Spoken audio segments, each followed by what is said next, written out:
Welcome to Money Talks. My name is Mike Campbell. I'm just thinking coming up, we're going to be talking to Ralph Vanderwall of easyinvest.ca. And I just want to share this. I'm on all the time about how government is adding to the cost of housing, whether you're looking at rentals or whether you're looking at buying, etc. He has got an example that will blow you away. Just wait for that coming up. I'm also going to be talking, we've got a lot of subjects on our plate this week. I'm going to be talking, though, about the whole challenge of immigration and newcomers coming into this country with one of the foremost experts, Mikhail Skootrud, who's a Waterloo professor, but this is his life's work for the last 20 plus years. Excellent work, talking about the economic impact, talking about how we've changed the system. My goodness, I think most Canadians don't understand that. So it's not just who's coming in order to benefit the economy. You got to know exactly what skills they're bringing. We've changed that system. Anyways, I'll let him get into that. There's much more to come on that. Plus, I've got Ozzy. I've got, of course, Victor with us, and I got Mike Levy coming up. So all of that coming your way. But first, the increase in the capital gains tax, the debate over who's paying it, has put taxes in the spotlight. And I think that's a good thing. After all, for many Canadians, taxation is their biggest item in their cost of living. Where and how effectively our tax dollars are spent, well, it deserves a spotlight, along with how much and what is the impact, not just on us individually, but on the overall economy. And too often that's overlooked. Simply put, high taxes discourage work and investment. That should be obvious, but clearly it's not to proponents of higher taxes. A great example, a few weeks ago on Money Talks, we had internal medical specialist Kevin MacLeod on.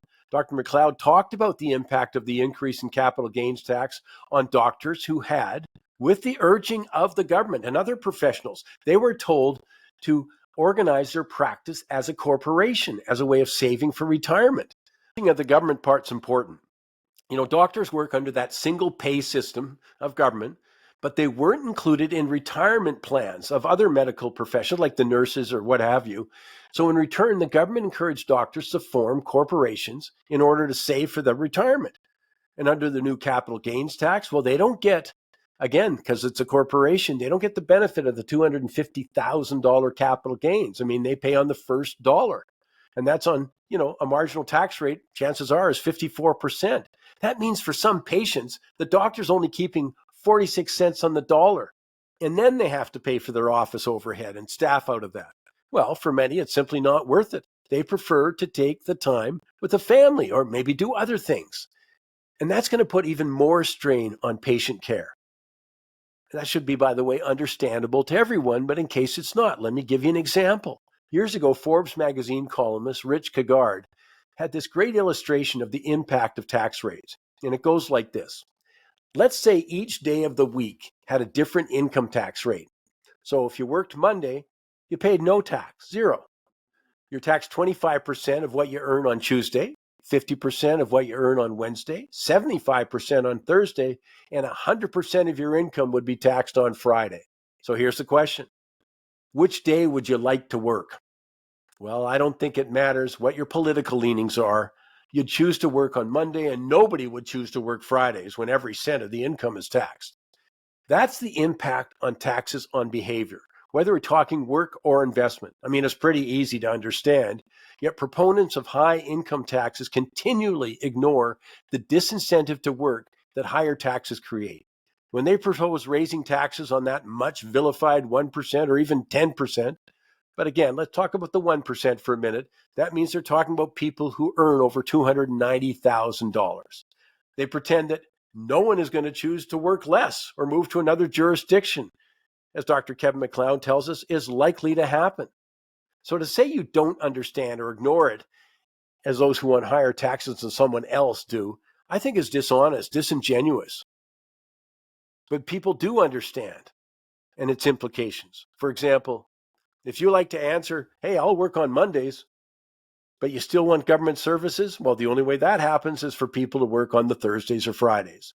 We rationalize it by saying someone or some business isn't paying their fair share. But the real reason is that some people simply want someone else to pay for the services they want. Well, it could be our children too, by the way, in the form of rising deficits and debt, which has just exploded over the last several years. And that's why free lunch promises are so popular. But a final note, Before the federal government initiated the increase in capital gains tax, they polled Canadians about their attitudes about the rich. They never defined exactly what rich is, and they found that going after the so-called rich was popular with the majority of Canadians. Hence, the government rhetoric changed dramatically around the capital gains increase, focused on the rich not paying their fair share. So let's just clarify the target. According to the latest figures from StatsCan, top earning professions, they're talking about going after orthopedic surgeons, cardiologists, neurologists. And that's exactly what they've done with the increase in capital gains tax. They're going after software engineers, though, speech therapists, pathologists, veterinarians, and of course, successful entrepreneurs and other professions, as well as the best and brightest in tech. Now, you might want to think about the consequences of that, because we're already seeing it, especially in terms of the doctor shortage, the decline in capital investment too, as money and people choose other jurisdictions. Hey, as I said, we've got a great show planned for you today. So much coming your way, but a reminder to join us on mikesmoneytalks.ca, mikesmoneytalks.ca, and you can find out the latest. Sign up for 5 Minutes with Mike, Money Talks tweet, Michael Campbell's Money Talks on Facebook. And I love the feedback, and I love it even more, by the way, when you recommend Money Talks to your friends and acquaintances.